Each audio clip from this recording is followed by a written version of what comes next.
이렇게 또 저는 자매가 이렇게 같이 찬양을 하는 것도 처음 봤네요. 저는 동생하고 같이 하고 싶네요. 진짜 동생이 제 결혼식에 축가를 이렇게 불러줬는데 제 동생은 좀 노래를 잘 못했거든요. 그래서 결혼식을 망칠까봐 걱정을 했는데 여기는 그럴 일이 없겠네요. 오늘은 이제 우리가 예수님의 오심을 기념하기로 약속한 날입니다. 제가 이렇게 차를 타고 오면서 참 이런 약속이라는 것이 어떻게 생겨나게 됐을까, 그리고 모두가 동의하고 또 모두가 마음을 모아서 이 날이 중요하다고 마음을 모아서 동의했을 때 약속할 수 있겠죠. 진짜 예수님이 이 땅에 오신 건 너무나 신기한 일입니다. 우리가 생각해왔던 모든 것들이 사실 다 틀렸다고 얘기하는 날이기도 합니다. 왜냐하면 가장 높으신 만왕의 왕이신 하나님이 가장 낮은 곳에 임하신 날이기 때문입니다. 제가 세화를 이렇게 태우고 왔는데요. 제가 세화를 태우고 올 때 항상 긴장을 해요. 왜냐하면 저보다 성경 지식이 뛰어나기 때문에 항상 긴장을 하거든요. 그래서 배틀을 하면서 이렇게 오는데 세화가 예수님이 왜 이스라엘에서 태어나셨을까?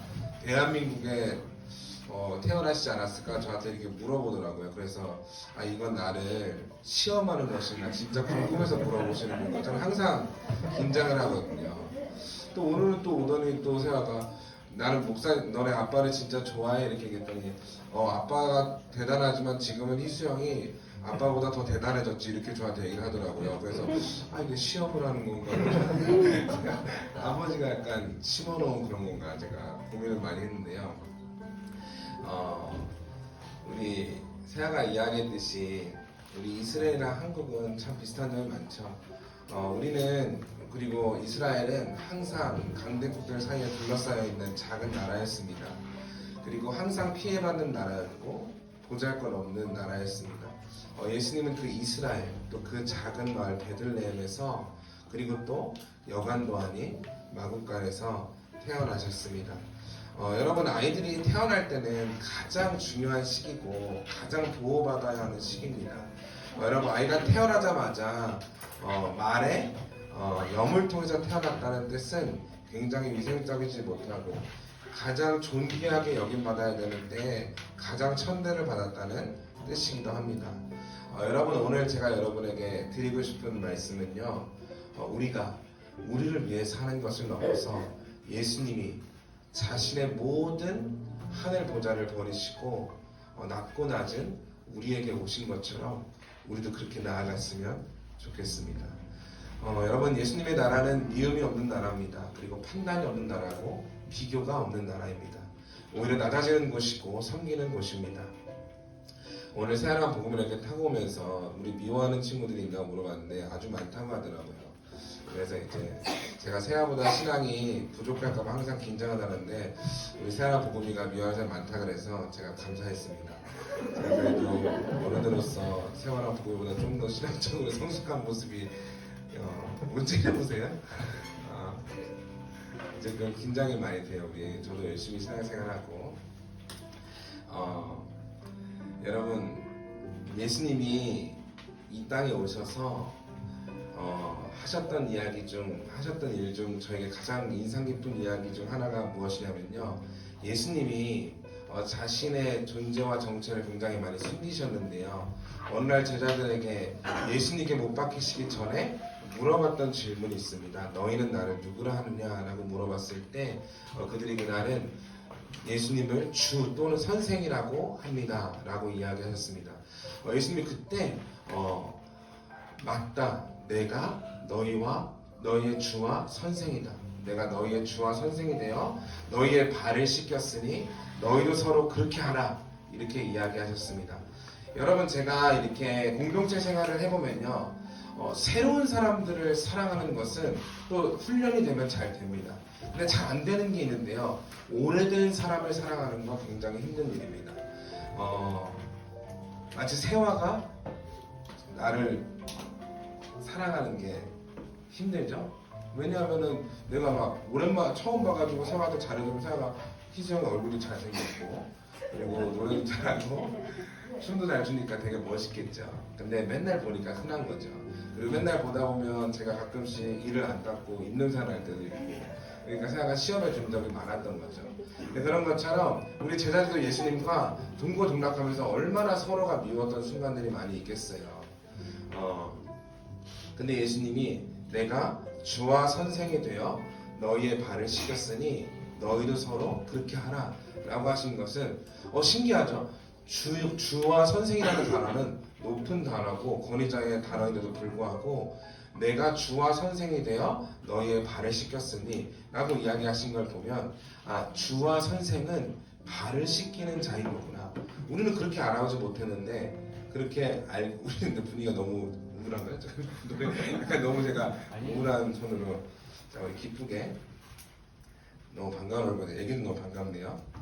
여러분 예수님은 그렇게 모든 우리의 잘못된 가치관을 부수시고 판단하지 않는 마음으로 마국간을 찾아오셨습니다. 여러분 예수님이 이 땅에 오시면서 먼저 만난 사람들, 예수님이 아기였기 때문에 먼저 만났다고 이야기하기 어렵겠지만 만난 사람들 중에 목자들이 있었어요.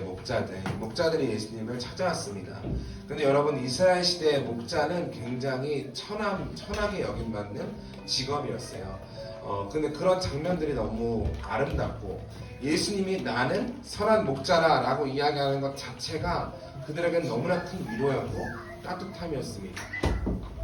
여러분 예수님은 말 구유에서 태어났습니다. 초라하고 외딴 마국간에서 태어나셨습니다. 여러분 오늘 본문을 보면요 예수님이 마국간에 태어나신 이유에 대해서 나와 있는데요. 우리 이유가 뭘까요? 네. 이유가 뭘까요? 나와 있어. 한번 찾아보세요. 오늘 본문에 7절에 나와 있어요. 우리 보고마 7절.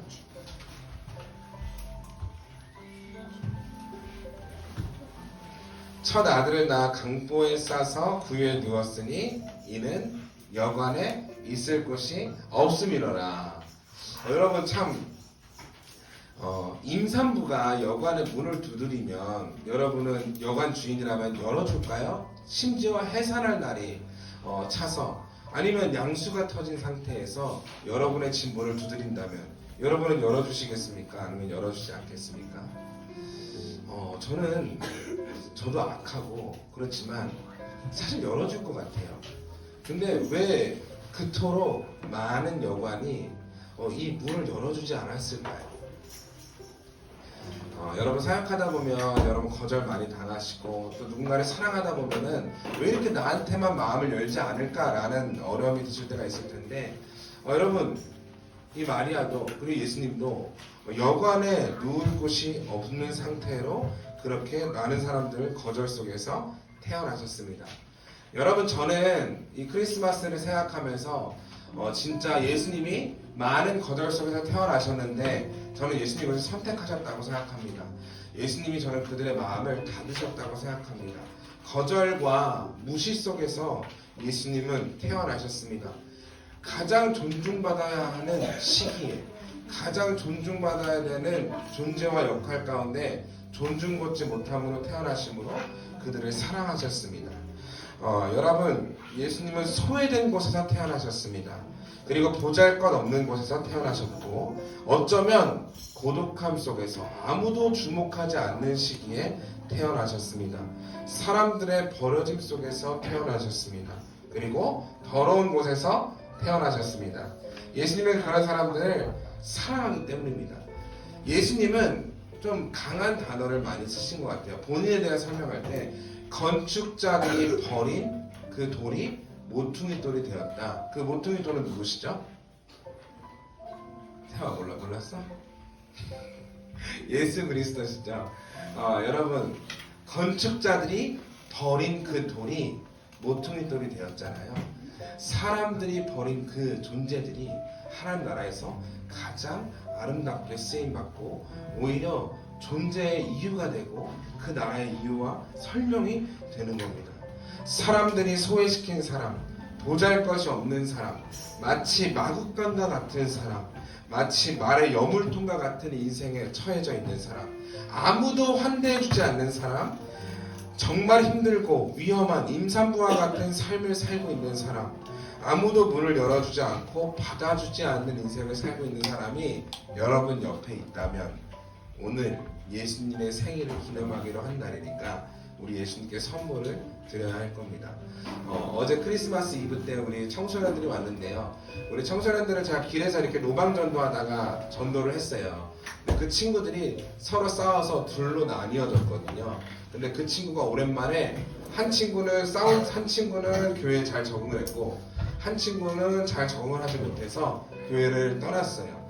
근데 오랜만에 크리스마스 때 이렇게 와서 제가 이제 그 친구, 오랫동안 떠났던 친구를 불러서 제가 한번 이렇게 좀 축복도 해주고 하면서 오늘 예수님의 생일인데 예수님이 너를 위해 십자가에 오신 날인데 예수님의 소원을 들어줄 수 있겠니? 이렇게 제가 물어봤어요. 그랬더니 이제 뭔지 모르니까 들어주겠다고 이야기를 한 거예요.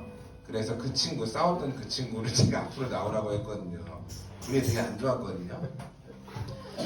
근데 이제 진짜 예수님의 소원이 그런 것이지 않을까 저는 생각합니다. 예수님 우리들에게 원하시는 게 무엇일까요? 막 우리가 누군가를 위해 섬기면 우리는 고통스럽고 누군가를 위해 내가 희생하면 싫고 밉잖아요. 그래서 예수님이 우리에게 어려운 걸 시키는 것 같고 나를 희생시키는 것 같고 그렇지만 사실 예수님 입장에서 봤을 때 절대 그렇지 않아요. 왜냐하면 예수님이 봤을 땐 이 친구도 귀하고 이 사람도 귀한 거예요. 예수님 여러분에게 힘든 걸 시키려는 게 절대 아니고요. 여러분 화해하기를 원하는 겁니다. 그리고 서로 사랑하기를 원하는 겁니다. 여러분 제가 삼형제인데요. 저희 삼형제도 진짜 팍 터지게 싸웠습니다. 제가 진짜 동생들이 저는 이제 목회 길로 왔고 동생들은 다 보면 공부를 잘해서 걔네들이 막 취직을 잘했어요. 근데 그게 제가 첫째로서 참 옛날에는 참 마음이 어렵더라고요. 그리고 어머니도 부모님도 그거에 대해서 압박이 좀 있고 근데 동생도 저랑 비교하는 마음이 있고 막내도 저랑 비교하는 마음이 있고 그런데 사실 제가 엄마를 보면서 우리가 서로 비교하는 건 진짜 그렇게 중요한 게 아니구나. 우리가 서로 사랑하는 게 정말 중요한 거구나. 엄마의 시선이 가장 옳다. 아버지의 시선이 가장 옳다. 이런 것들을 느끼게 됐습니다. 여러분 예수님은 우리가 서로 판단하고 미워하지 않기를 정말 바랍니다. 여러분 제가 어릴 때부터 어제는 제가 이제 우리 집사님하고 와서 얘기를 했지만 어릴 때부터 저랑 가까이 지냈던 친구가 있어요. 제가 고등학교 때는 좀 일탈을 했거든요. 그래서 지금은 일탈을 안 했는데 그때는 좀 일탈을 했어요. 그때 막 하여튼 비행을 좀 했었어요. 고등학교 때. 근데 그때만 어울렸던 친구 중에 여자인 친구가 한 명 있었어요. 근데 그 친구랑 가깝게 지내다가 제가 예수님을 믿고 더 이상 그 친구들이랑 지냈다가는 제가 그 길로 계속 빠질 것 같아서 그 친구들은 다 끊고 그냥 이제 예수님 믿는 친구들만 이렇게 가까이 지냈었는데 그 친구가 오랜만에 연락이 와서 저한테 얘기해줬던 이야기 중 하나가 뭐냐면 자기가 너무 힘들다는 얘기를 저한테 해줬어요. 그리고 너무 개인적인 얘기를 제가 얘기하긴 어렵지만 그 친구에게 있어서 정말 큰 아픔이 많은 친구였어요. 남자와의 관계부터 시작해서 뭐 결혼에 대한 것이 파혼되기도 하고 막 그러면서 힘들 때마다 굵직한 사건이 있을 때마다 저한테 연락을 했어요. 근데 저는 굉장히 부담스러웠거든요. 왜냐면 여자애가 맨날 술 먹고 저한테 평소에는 연락을 안 해요. 그러다가 술을 진탕 취하면 혀가 꼬여서 저한테 전화를 하는 거예요.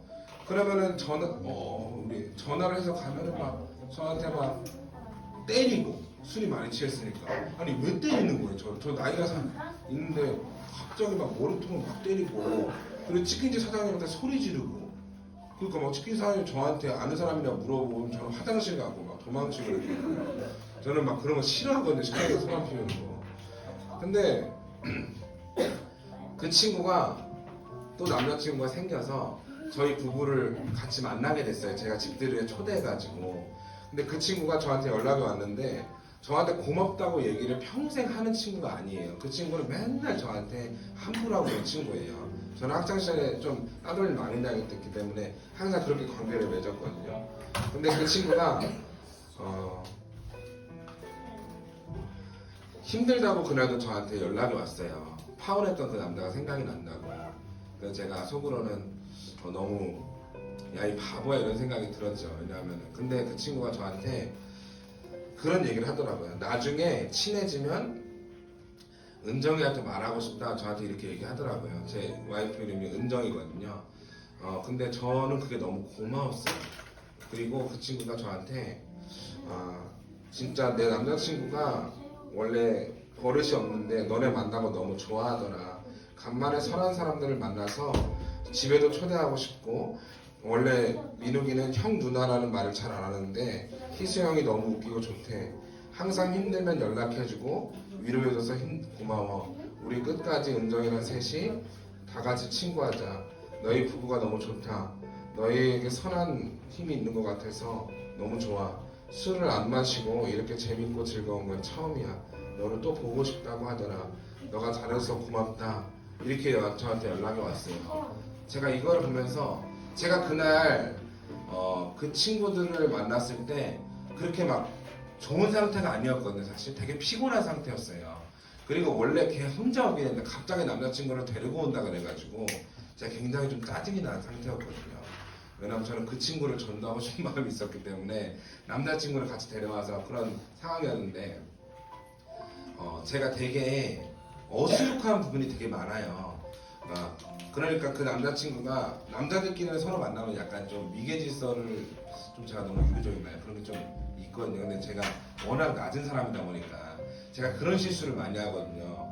이게 보면 조금 우리 애기들은 힘들 수 있지만 제가 화장실을 갔다 오면 가끔씩 이제 화장실 물을 이제 실수를 안 내릴 때가 있어요. 그럼 은정이가 갑자기 화장실에 소리를 지를 때가 있어요. 이미선! 이렇게 소리를 질러요. 그럼 이제 물 근데 그날 또 제가 그 얘기를 그 지체한테 제가 화장실에 갔다 오고 그 새로운 남자친구가 저기 저 화장실에 가려고 갑자기 제가 불안한 거예요. 혹시 안 돼? 옛날에 여자 성도가 있었는데 제가 식당에서 화장실을 갔다 왔는데 너무 놀라지 마요. 화장실에 갔다 왔는데 제가 물을 안 내는 거예요. 여러분 너무 주세는 무섭네요.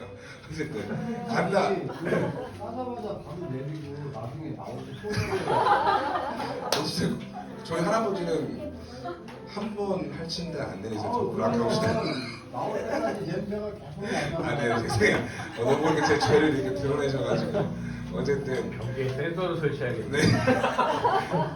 근데 이제 어쨌든 그런 경우가 많았어요. 근데 그런 얘기들을 제가 직접 하니까 남자친구 입장에서 되게 좋았나 봐요. 그러니까 그냥 이 형은 그냥 좀 낮은 형이구나 이렇게 해서 화냈나 봐요. 그런 얘기를 한다는 것 자체가. 눈치 보면 많이 나올 것 같은데. 어쨌든 제가 굉장히 큰 실수를 근데 결혼 전에는 그런 실수를 안 했는데 왜 그런 거 생겼는지 모르겠어요. 저 결혼 전에는 한 번도 그런 적이 없었는데 저는 옛날에 결혼 전에 동생이 들어갔는데 구렁이가 있는 거예요. 그래서 기도를 했죠. 저는 막 요셉과 같은 사람이에요. 굳이 드러내지 않거든요. 혼자 그것을 처리하고 요셉처럼 가만히 끊고자 했거든요.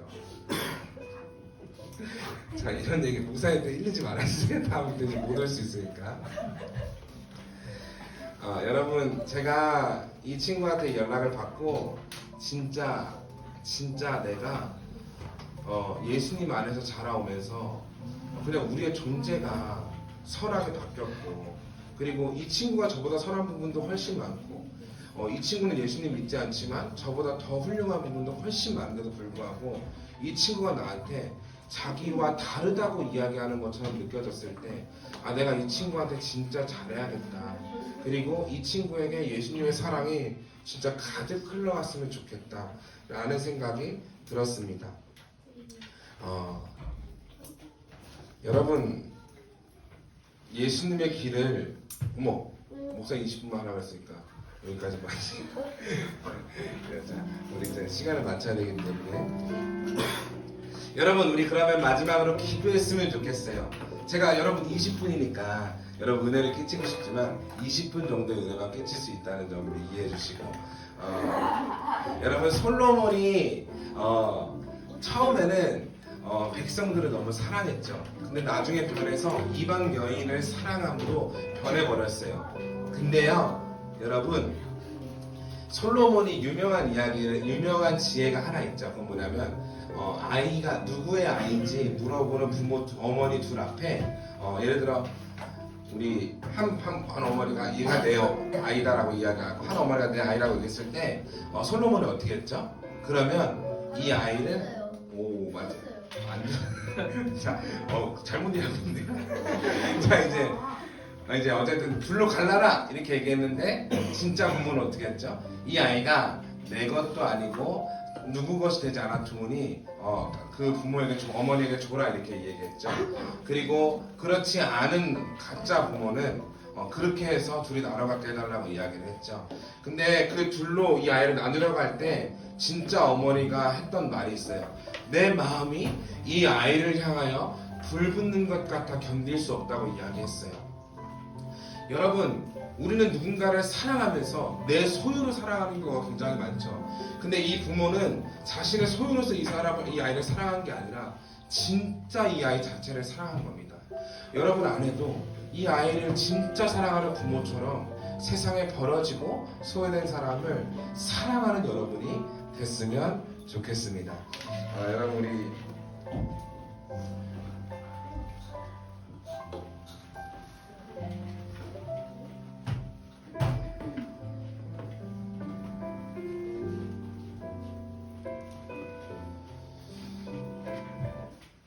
우리 기도하겠습니다. 우리 잠깐 짧게 우리 기도할 텐데 여러분 생각나는 사람들이 있을 수 있습니다. 여러분 주변에 마국간과 같은 인생을 살고 있는 사람이 있다면, 소외된 사람이 있다면, 그리고 여러분이 판단되는 사람이 있다면 예수님이 오늘 그 사람을 위해서 이 땅에 오셨습니다. 그리고 여러분 노방전도 나갈 텐데 여러분 노방전도를 저도 해보면 여러분에게 전도해달라고 눈빛을 보내는 지체들이 분명히 있을 거예요. 진짜 있습니다. 여러분에게 이렇게 관심을 보이는 지체들이 있을 거예요. 예수님의 사랑이 필요한 지체들이 있을 겁니다. 여러분 그 영혼을 만나게 해달라고, 그리고 예수님을 정말 사랑하는 우리가 되게 해달라고 우리 기도하겠습니다.